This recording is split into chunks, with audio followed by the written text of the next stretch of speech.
पूर्णमिदं पूर्णात् पूर्णमुदच्यते पूर्णस्य पूर्णमादाय पूर्णमेवावशिष्यते। हे विष्णु, हे पद्मनाभ, हे विश्वेश्वर, आप पूर्ण हैं, ऐसे पूर्ण जिसमें से यदि पूर्ण निकल भी जाए तो भी शेष पूर्ण रहता है। उस दीपक के समान पूर्ण जो दूसरे दीपक को जलाता है, फिर भी उसका प्रकाश ज्यों का त्यों रहता है। हे विष्णु, संसार नष्ट हो चुका है, सब कुछ समाप्त हो चुका है, फिर भी आप पूर्ण हैं। केवल आप ही सृष्टि की रचना कर सकते हैं, आप ही जीवन को जन्म दे सकते हैं।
प्रणाम। हे नारायण, आपको कोटि कोटि प्रणाम। हे विश्वेश्वर प्रणाम, आपको असंख्य प्रणाम। हे पद्मनाभ, मैं कौन हूं, मुझे बताने की कृपा कीजिए। हे वासुदेव, मुझे अस्तित्व दिया है तो पहचान भी दीजिए, परिचय भी प्रदान कीजिए। जो मैं हूं वही आप हैं, और जो आप हैं वही मैं हूं।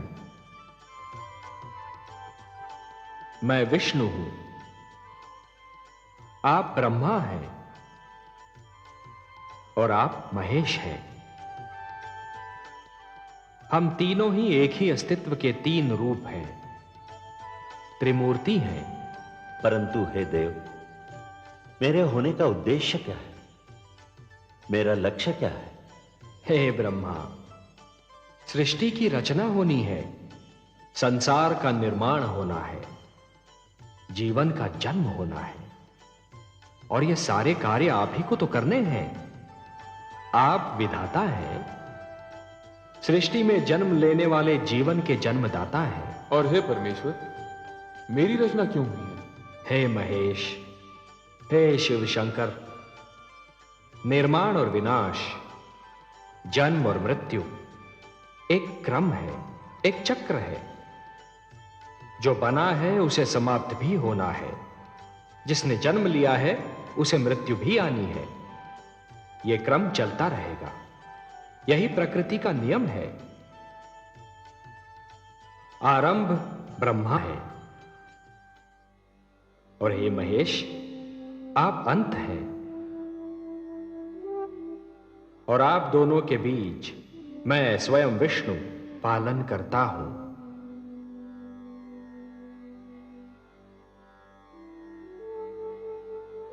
हे ब्रह्मा, हे विधाता, सृष्टि की रचना का शुभारंभ कीजिए।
प्रणाम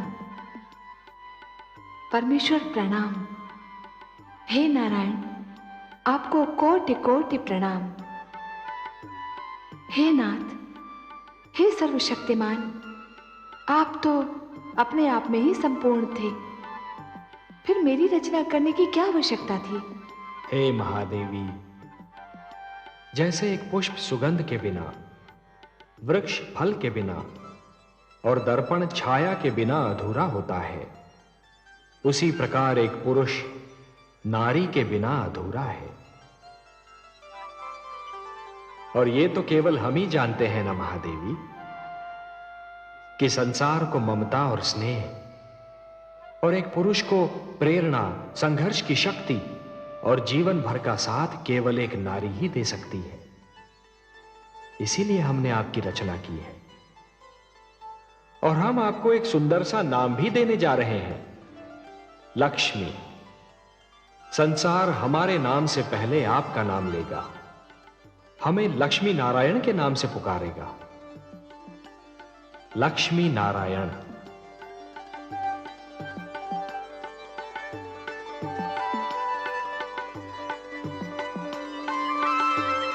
श्री विष्णु भगवान की अनुमति से ब्रह्मा ने सृष्टि के निर्माण का श्री गणेश किया। सबसे पहले अपनी भुजाओं से उन्होंने 4 मनु पैदा किए।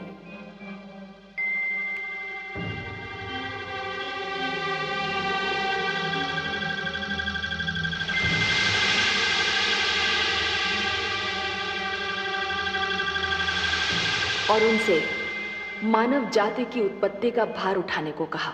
परंतु शिशु रूप में जन्मे इन संकादिक ऋषियों सनक, सनातन, सनंदन और सनत कुमार में इच्छा का अभाव था। मैं तुम्हें आज्ञा देता हूं, जो कार्य तुम्हें सौंपा है उसे तुम पृथ्वी पर जाकर पूर्ण करो।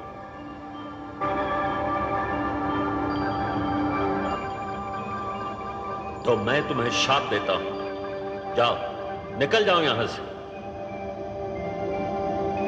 उन्होंने मानव जाति को जन्म देने जैसा महान भार उठाने में स्वयं को असमर्थ पाया। इच्छा का संबंध ज्ञान से है और ज्ञान की जड़ें विद्या में होती हैं। ब्रह्मा ने यह सोचकर निर्णय लिया कि मानव से पहले सृष्टि में ज्ञान का उजाला फैलाना चाहिए। जीवन को ज्ञान मिलने से पहले ज्ञान को जीवन मिलना चाहिए।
उन्होंने अपने शरीर से 7 आचार्यों को जन्म दिया और उनसे कहा, हे आचार्य जनों,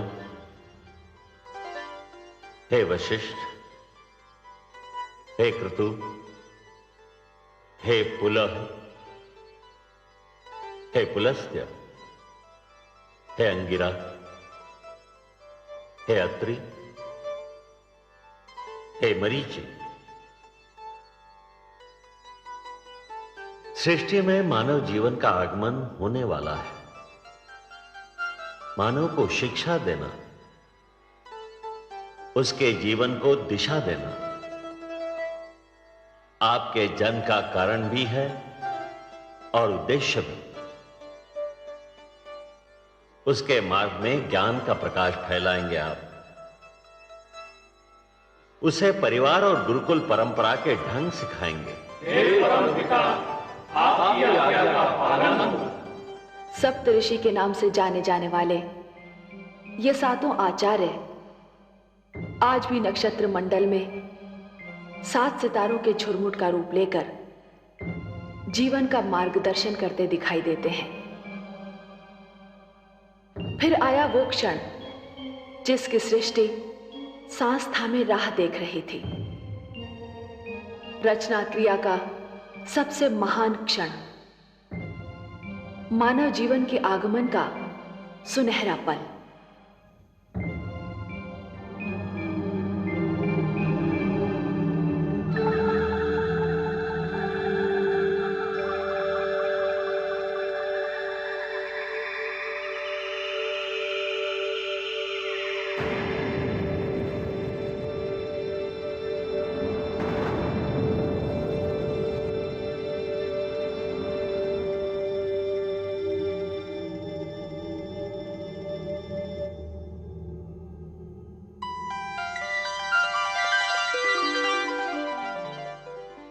प्रणाम प्रभु।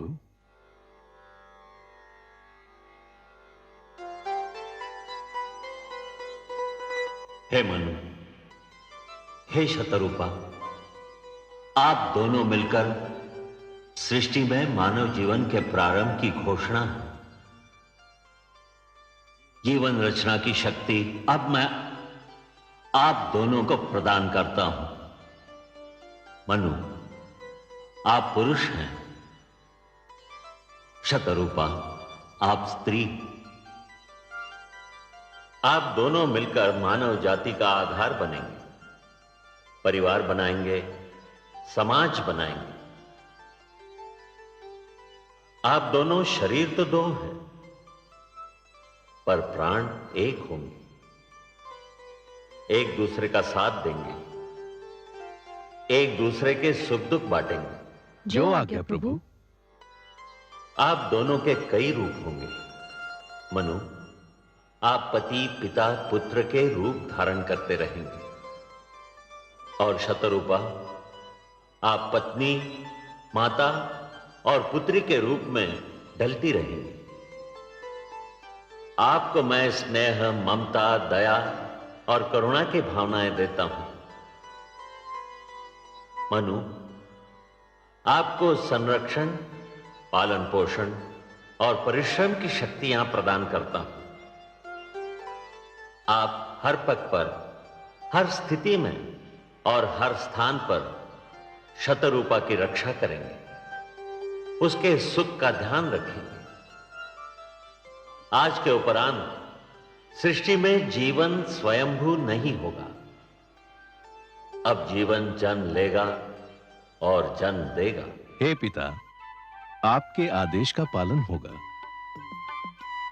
मैं अपने धर्म का पालन करूंगी प्रभु।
कहाँ चले गए थे आप? आपको पास न पाकर मैं कितनी घबरा गई थी। क्यों चले गए थे मुझसे दूर?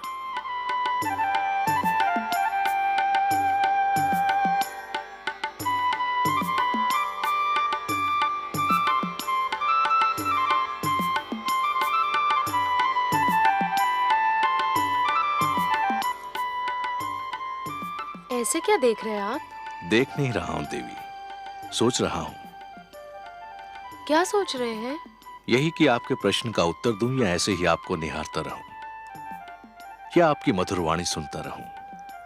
ऐसी क्या बात है मुझ में और मेरी वाणी में आपको सामने पाकर मुझे ऐसा लगा जैसे उषा की लालिमा, पुष्प की कोमलता, चंद्रमा की शीतलता और झरनों की मधुरता सब एक ही शरीर में ढल गई हों।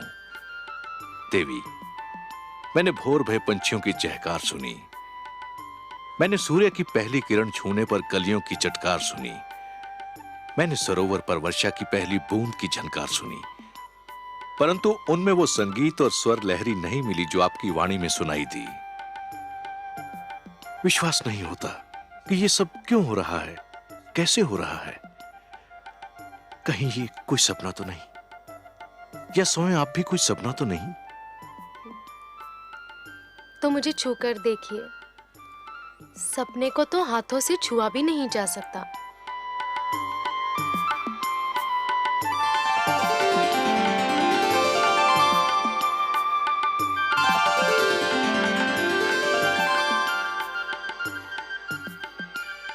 अब पता चला कि मैं सपना हूं या सत्य? आप सत्य हैं देवी, सृष्टि का सबसे सुंदर सत्य। ब्रह्मा ने मुझे आपके विषय में बहुत सारी बातें बताई थीं, परंतु एक बात नहीं बताई थी जो मैंने अब जान ली है। कौन सी बात? यही कि आप मेरी संगिनी नहीं, मेरी आवश्यकता भी हो। आपने अधूरी बात जानी स्वामी। क्यों? पूरी बात यह है कि हम दोनों एक दूसरे की आवश्यकता है।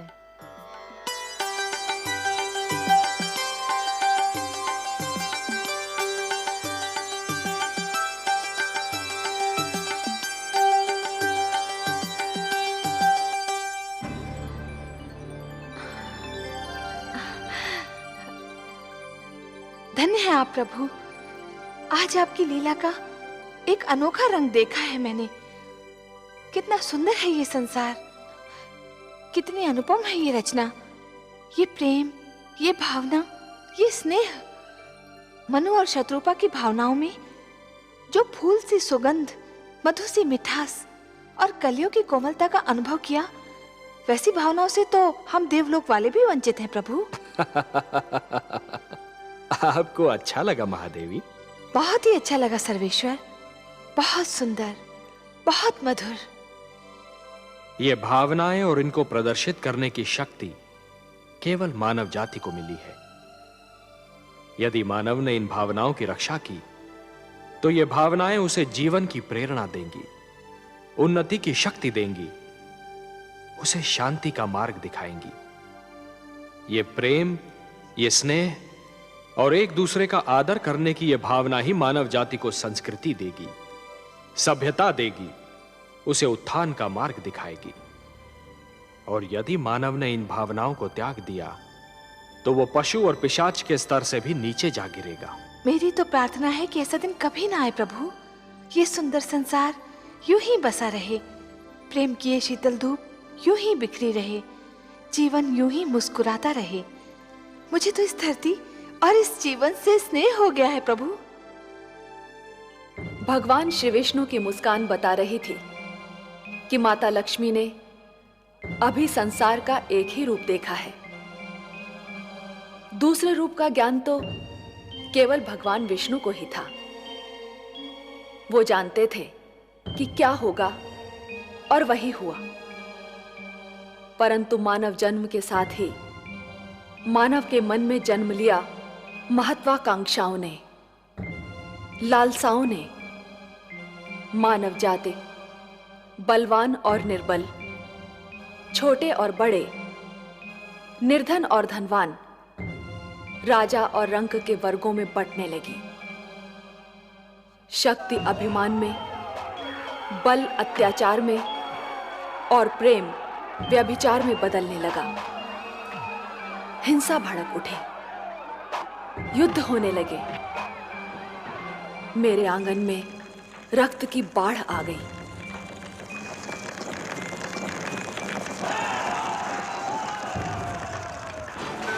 मैं घबरा गई। मैंने मानव को बार बार पुकारा, पर हाहाकार में उसने तो मेरी पुकार नहीं सुनी। परंतु मेरी ये पुकार देवलोक तक पहुंच गई।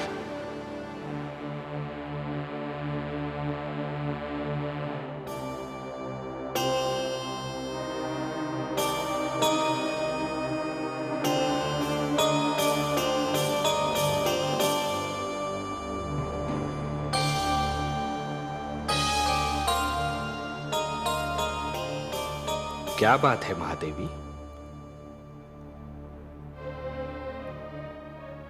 आपके इन सुंदर नैनों में आश्चर्य और विस्मय की छायाएं क्यों तैर रही हैं? किस सोच ने आपके मन को घेर रखा है? कुछ नहीं विश्वेश्वर, यही सोच रही थी कि यदि चित्रकार के बनाए चित्र को कोई बिगाड़ दे तो क्या उसे तनिक भी चिंता नहीं होगी? यदि कोई शिल्पकार की बनाई मूर्ति को तोड़ने की चेष्टा करे तो क्या उसे तनिक भी दुख नहीं होगा? यदि कोई चित्रकार अपना चित्र किसी को उपहार में दे दे तो उस चित्र को संभालना उपहार पाने वाले का कर्तव्य है।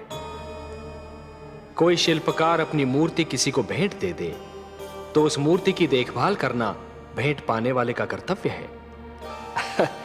वैसे हम समझ गए कि आप पूछना क्या चाहती हैं। आप तो अंतर्यामी हैं। लगता है आप हमारी धरती पर घटने वाली घटनाओं से पीड़ित हो उठी हैं। हाँ पद्मनाभ, मैं बहुत दुखी हूं। क्यों हो रहा है ये सब? क्यों मचा है ये हाहाकार? प्रेम बनाया था तो घृणा क्यों बनाई? जो हो रहा है हो सकता है वो वही हो जो स्वयं विधाता ने लिखा हो। और अपना लिखा तो स्वयं विधाता भी नहीं मिटा सकते ना। हे महादेवी, हो सकता है कि ये मानव की परीक्षा हो, उसके कर्मों की परीक्षा हो। पर ऐसा संसार और ऐसा मानव आपने बनाया ही क्यों नारायण, जो आपकी बनाई धरती पर अंधेरा फैला रहा है? तो आप क्या चाहती थीं कि हम केवल दिन बनाते और रात्रि न बनाते? फिर मानव को अंधेरे उजाले का अंतर कैसे जान पड़ता? विष न होता तो अमृत की महत्ता कैसे जानी जाती? पुष्प के साथ कांटे न होते तो पुष्प के सौंदर्य को कौन जान सकता? पतझड़ न आती तो वसंत ऋतु इतनी सुहानी कैसे लगती? हमने मानव को बनाया है देवी। मानव इतिहास को बनाने का कार्य हमने अपने हाथों में नहीं रखा, वो तो उसी पर छोड़ दिया है। अभी तो उसे अपनी शक्ति का आभास हुआ है। इसी से उसे न्याय अन्याय, सत्य असत्य, धर्म अधर्म और पाप और पुण्य की जानकारी भी होगी। हमने बुद्धि दी है मानव को, विवेक दिया है उसे। और यदि मानव ने विवेक से कार्य नहीं किया तो? यदि धरती पर रात्रि इसी प्रकार दिन को निगलती रही तो? अंधकार प्रकाश को डसता रहा तो? तब क्या करेंगे आप? चिंता मत कीजिए देवी। यदि असत्य और अधर्म अपनी सीमा को पार कर गए, यदि धर्म की हानि होने लगी, तो हम स्वयं धरती पर जाएंगे। हम वचनबद्ध हैं। परित्राणाय साधूनाम विनाशाय च दुष्कृताम धर्म संस्थापनार्थाय संभवामि युगे युगे। अपनी लीला तो आप ही स्वयं जानते हैं पद्मनाभ। इस प्रकार आरंभ हुआ प्रकाश और अंधकार के युद्ध का इतिहास, असत्य पर सत्य की विजय का इतिहास, अन्याय पर न्याय की विजय की कथा। और इस कथा का पहला अध्याय था मनु और शत्रुपा का पुत्र महाराज उत्तानपाद, जो दिग्विजय करके अपनी राजधानी लौट रहा है।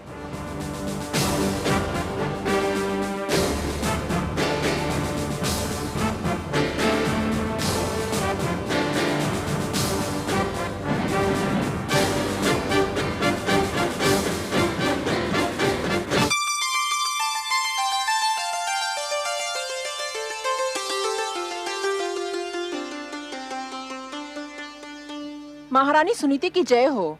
महाराज उत्तानपाद दिग्विजय से लौटकर आ गए हैं। महारानी चलकर उनका स्वागत नहीं करेंगी?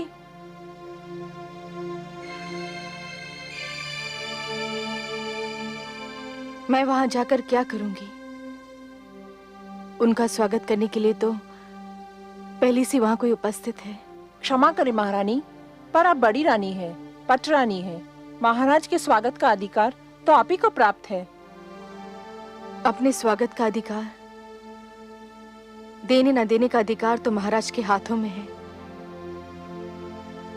और महाराज ये अधिकार अब किसी और को दे चुके हैं। आप यही है बातें पिताश्री के स्वागत को नहीं गई? नहीं पुत्र, मैं नहीं गई। फिर मैं जाऊंगा पिताश्री का स्वागत करने। तुम भी ना जाओ पुत्र। क्यों बातें? मैं नहीं चाहती कि इतनी कम आयु में तुम पीड़ा और दुख जैसे शब्दों का अर्थ जान लो। तुम्हारे कोमल मन को तनिक भी ठेस लगी ना, तो मैं सहन नहीं कर पाऊंगी। मैं समझा नहीं माताश्री। अभी छोटे हो ना, बहुत सी बातें तुम्हें समझ नहीं आएंगी। पर माताश्री, मैं उनसे मिलने को व्याकुल हो रहा हूँ। इतने दिनों बाद तो लौटे हैं पिताश्री। जहाँ इतने दिन राह देखी है, थोड़ी देर और प्रतीक्षा नहीं कर सकते? वो यहीं आएंगे। एक बात पूछूं माते? अवश्य पूछो। क्या वृक्ष की छाया वृक्ष से दूर रह सकती है? कदापि नहीं। तो फिर पुत्र अपने पिता से कैसे दूर रह सकता है? पिता के प्रेम पर पुत्र का जन्मसिद्ध अधिकार है।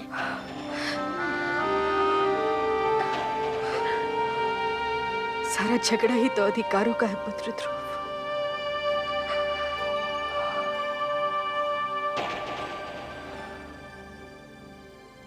अधिकारों का है।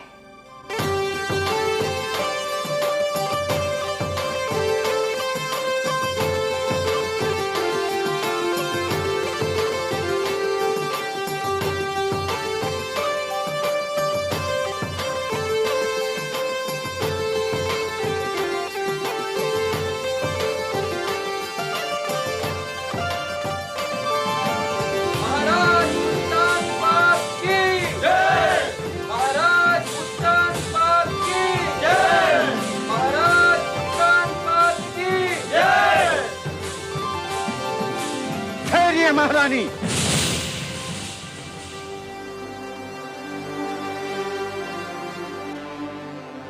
ये उचित नहीं है।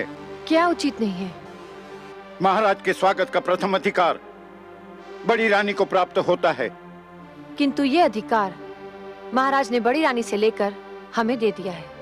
क्या अंतर पड़ता है गुरुदेव?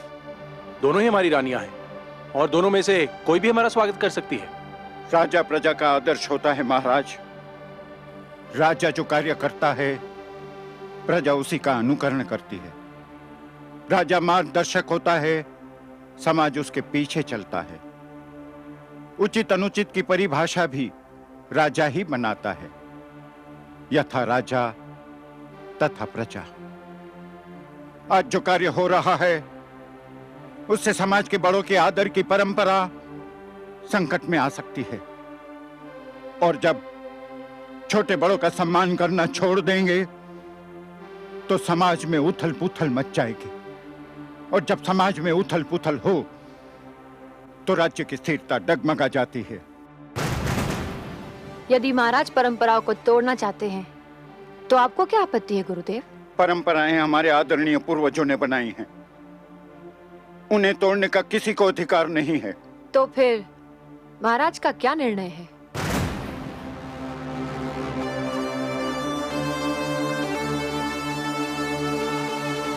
हमारा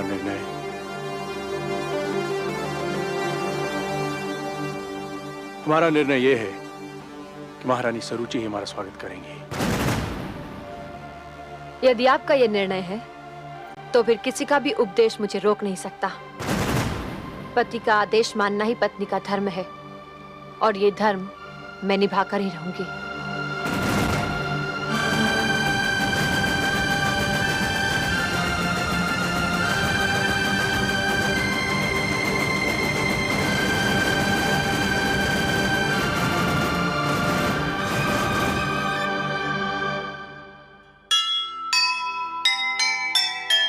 जैसे चले महान जन जैसे चले समाज वैसी बन जाए प्रजा, जैसा होगा राज। टूटी अगर परंपरा, टूटेंगे आदर्श, दुख ही दुख छा जाएंगे, मिट जाएंगे हर्ष, मिट जाएंगे हर्ष।